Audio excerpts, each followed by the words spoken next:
সুপ্রিয় দর্শক, আমি আমার একটা ভিডিওতে বলেছিলাম বঙ্গবন্ধুর বাড়ি ভাঙার পর ভাঙাটা যে উচিত হয়নি, কেন উচিত হয়নি সেটা আমি আমার ভিডিওতে ব্যাখ্যা করেছিলাম। আপনারা এই যে একজন গুণীজনের বক্তব্যটা শুনে নিন। যারা বলছেন না আপনি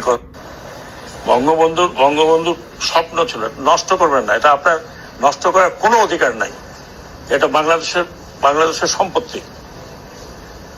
আর এই যদি স্বপ্ন কেউ মনে করে, আমি ঠিক তাই বলেছিলাম। বঙ্গবন্ধু 7ই মার্চের ভাষণ রেখে দেয়, ওইটাকে বাতিল করতে পারেননি। বাতিল করা যাবে না, ইতিহাস ওইভাবে মুছে ফেলা যায় না।